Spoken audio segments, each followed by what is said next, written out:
The Houston Rockets are not playing around. On a night where everybody's supposed to be focused on Game 7, the Rockets said, let me make this about me, and I'm going to go out and get a superstar in Kevin Durant, who's going to come in, adding on to this young core. They give up Jalen Green and Dillon Brooks, who, while can be good at some points, are both, for the most part, inconsistent and inefficient. Yes, Dillon Brooks is a fantastic defender, and Jalen Green is still very young, but you're bringing in Kevin Durant, and this makes his team a win-now team that could really compete for an NBA championship this year.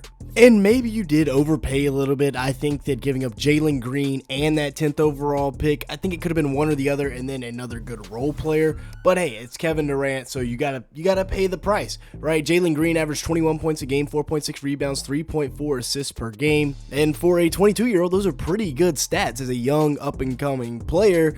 But the efficiency was just never there. That's been his big problem his entire career. In 4 years, he's never been able to be efficient. 42% from the field, 35% from three, and that's the closest he's been his whole career. Like I said, now he did have a bright spot in Game 2 of the first round, dropped 38, 6, 4, and 2, and that was a huge game for him. But then he was a non-factor the rest of the series. The other 6 games, he scored 55 points total, compared to 38 in game number 2, and his player comparison score on Basketball Reference was Tim Hardaway Jr. for that series, where he shot 37% from the field and 29% from 3. And like I said, the efficiency's just never been there. He's shot over 42% 0 times in his career from the field as a 6'5" guard that gets a lot of fast break dunks. That it's really, really bad. You'd expect like Fred VanVleet, for example, a smaller guard, to shoot that, not Jalen Green. And then you got Dillon Brooks, who they also traded. He'll be 30 next year, averaging 14 points per game, 3.7 rebounds, 1.7 assists, and a steal in 32 minutes a game. He's another guy that never really was consistent. From the field, he only shot 43%. Now, 40% from 3, take that every single day of the week, especially with a guy that can defend like that. But, I mean, you never know when he's going to take the worst contested mid-range of all time. And if we're really comparing Dillon Brooks to Kevin Durant, then I think you need to be tested for some sort of illness, because that is crazy work. Now, like I said, Brooks is known for his defense. He's not known for his offense. He's known as a guy that will get into the other team's best player's head, a point of attack defender. But luckily for the Rockets, you have 2 other of probably the top 10 to 15 of those guys in the league, with the men Thompson and Tari Eason. So you can afford to give up Dillon Brooks for a guy like Kevin Durant that makes your NBA championship window right now. Even though he's 37 years old, he is miles better offensively than both Jalen Green and Dillon Brooks, I'd say combined. 26.5 points per game, 6 rebounds, 4.2 assists, 53% shooting from the field, 43% from beyond the arc. And yes, he's on an expiring deal. He's 37 years old. He's making $54 million.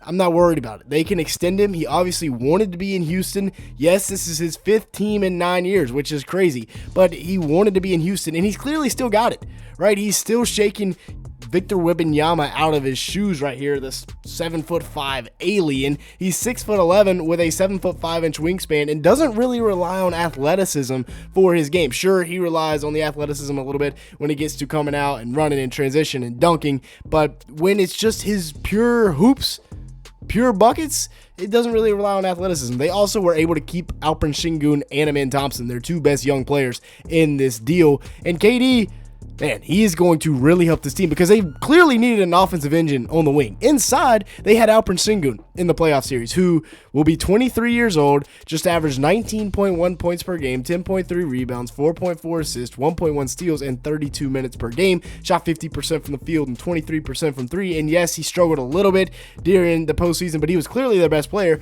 And he was going up against an all-time defender in Draymond Green. And yes, he has been compared a lot, even on this channel, to Nikola Jokic, a baby Jokic, if you will. And I think that's going to be a lot of fun to watch, because could you imagine KD and Jokic on the same team? Well, I mean, we're getting not KD and Jokic, but the next best thing in Alpren Sengun and Kevin Durant. And Shingun's a guy that will take you to the block, absolutely put you to work, go to sleep, and then take a nice little spin. He plays with such fantastic pace, and right here, he's just absolutely cooking the rookie Misi.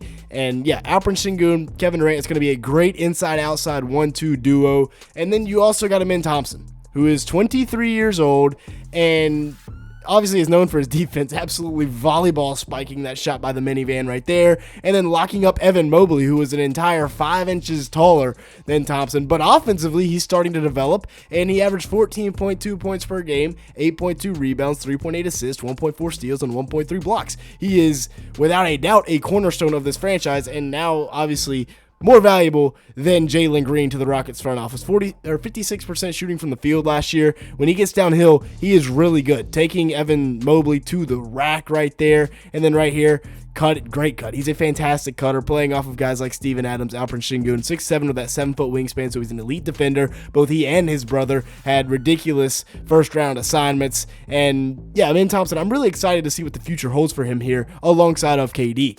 And also, he gets to continue his partnership with his terror twin, Tari Eason, because these two dudes can lock up. Tari Eason is going to take over the role of just being an absolute menace on the defensive side of the ball from Dillon Brooks. And as you can see from the highlights, that is his focal point to this team, is clams. He's more of an interior defender than a perimeter defender, but he still averaged 12 points per game, 6.4 rebounds, 2 assists, 1.7 blocks, and a steal. And I mean, some of these highlights look like it's an 8 o'clock AAU game. He's just picking up at half court, absolutely clamping, taking the ball away. Like, Andrew Wiggins melts right there, and then turns around, and Tari Eason's hanging from the rim. 49% shooting from the field, 34% from three, and the dude is a monster, a physical specimen. He's got all the tools defensively, physically, to just absolutely impose his will. And between Eason and Amin, they'll be able to replace Dillon Brooks, and then on the offensive side, between Cam Whitmore and Jabari Smith Jr.,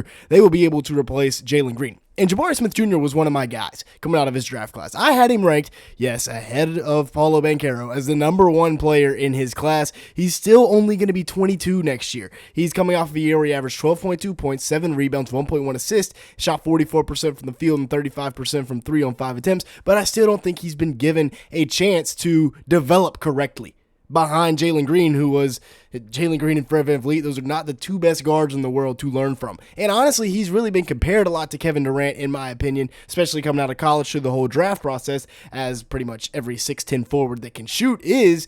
And I think it'll be great for him to learn from KD and also, get more minutes here as the rotation, the amount of rotation players they have in Houston shrinks down, with 2 going out for 1 to return. And then, of course, you have Cam Whitmore, who may be able to replace Jalen Green by himself. This kid has a ton of talent, was a top 5 talent in his draft class that fell to 20 due to character issues or concerns. 9.4 points, 3 rebounds, 1 assist. Now, whether those have any warrant or not, the kid can play. It's that simple. 44% shooting from the field, 36% from beyond the arc on 3.6 attempts per game, 51 games played this season. And as you can see in the highlights, he was just hidden away, buried in the depth chart in Houston, and now he's going to get his chance. He's going to be maybe the 6th man coming off of the bench this year, and dude, he can just absolutely cook. I know this is Moussa Diabate, but still, just getting to spots and knocking it down, killing my Hornets, unfortunately. And then you still have Reed Shepherd, the #3 pick in last year's draft, who will essentially be a rookie this year because he barely played in the league last year,